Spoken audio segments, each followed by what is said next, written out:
जवान मेजर के नेतृत्व में हिमालय की ऊंचाइयों से बनी आर्मी पोस्ट पर जा रहे थे। महीनों तक उन्हें ऐसी आर्मी पोस्ट पर रहना था। सर्दी का मौसम था और बीच बीच में बर्फ की वजह से कड़ाके की ठंड पड़ रही थी। इससे इन बर्फीले रास्तों पर सफर और भी मुश्किल हो गया था। सफर के बीच मेजर के मन में एक ख्याल आया, काश एक कप चाय मिल जाती तो बड़ी राहत होती। लेकिन वो काश करके रह गए, क्योंकि ये देर रात का समय था और इतनी ठंड में कोई दुकान क्यों खोलेगा। 1 घंटे ऐसे ही पैदल चलने के बाद ये काफिला सुनसान में बनी एक छोटी सी दुकान के पास रुका। ये चाय की दुकान लग रही थी। दुकान पर ताला पड़ा हुआ था। मेजर ने कहा, जवानों, चाय तो किस्मत में नहीं, थोड़ा आराम ही कर लो। यहाँ पर सेना की टुकड़ी ने करीब 3 घंटे पहले सफर शुरू किया था। उन्हीं में एक जवान बोला, सर, ये चाय की दुकान है, हम चाय बना सकते हैं, बस ये ताला तोड़ना होगा। आर्मी मेजर सोच में पड़ गए। ये तरीका तो गलत था, लेकिन ठंड में थके जवानों को एक कप से बड़ी राहत मिलती। ये सोचकर उसने हाँ बोल दिया। किस्मत उनके साथ थी। दुकान में चाय बनाने का सब सामान और बिस्कुट के कुछ पैकेट भी थे। फटाफट गरम चाय बनी और चाय बिस्कुट से तरोताजा होकर जवान आगे बढ़ने को तैयार थे। मेजर ने सोचा, उन्होंने ताला तोड़ा है और बिना दुकान मालिक के आज्ञा के चाय और बिस्कुट लिए हैं, लेकिन हम कोई चोर मंडली तो नहीं है, हम तो आर्मी के सोल्जर हैं। मेजर ने 1000 रुपए पर्स से निकाले और दुकान के काउंटर पर एक डिब्बे से दबाकर रख दिए, ताकि चाय वाले को सुबह आने पर आसानी से मिल जाए। मेजर अब इस दुख से आजाद हुए कि उन्होंने कुछ गलत नहीं किया। उन्होंने दुकान के दरवाजे को बंद किया और आगे बढ़ने का आदेश दिया। 3 महीने का समय बीता। इस टुकड़ी ने बड़ी ही जिम्मेदारी और सजगता से आर्मी पोस्ट पर ड्यूटी निभाई। सबसे अच्छी बात यह थी, इस दौरान हुई कई झड़पों के बावजूद भी सभी सही सलामत थे।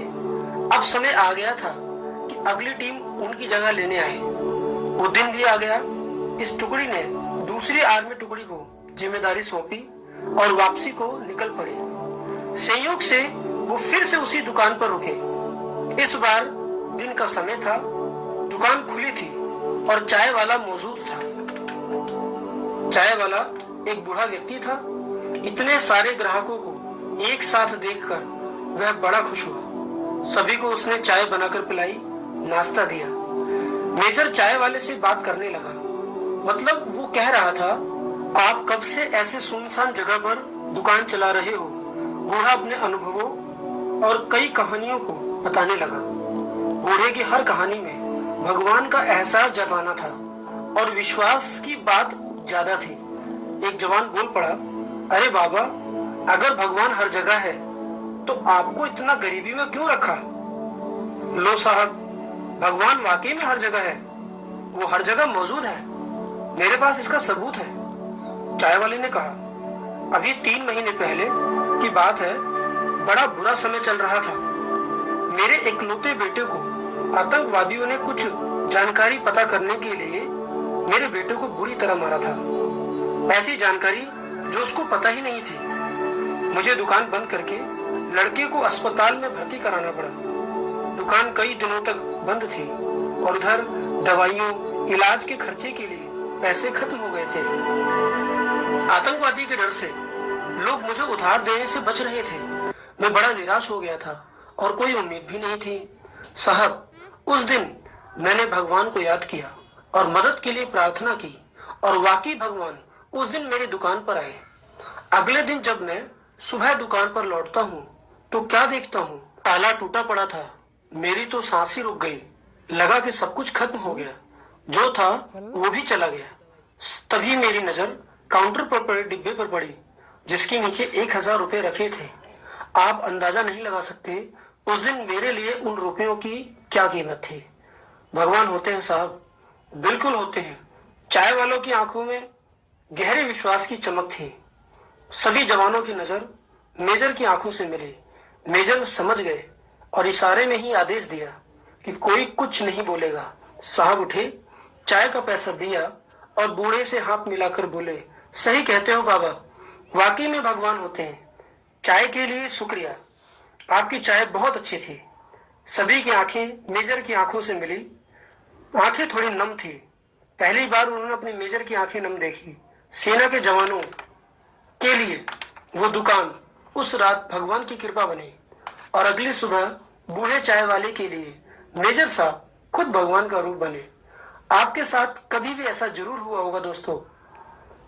आपको भगवान की बहुत जरूरत आन पड़ी होगी और भगवान किसी न किसी रूप में आए होंगे। भगवान हर जगह है और ये भी सच है कि कई बार आप भी किसी के लिए भगवान का रूप बन सकते हैं। अगर आप कभी भी किसी की भी मदद कर सकते हैं तो जरूर करें। आपको अंदाजा भी नहीं होगा कि कभी कभी आपकी छोटी सी मदद किसी के लिए खुशियों का समंदर बन सकती है। ऐसी कहानियों को सब तक पहुंचाना चाहिए ताकि कोई भी इंसान अपने आप को अकेला महसूस ना करे और भगवान पर विश्वास और गहरा हो सके। ऐसी ही बेहतरीन वीडियो के लिए जुड़े रहें हमारे पेज के साथ। धन्यवाद।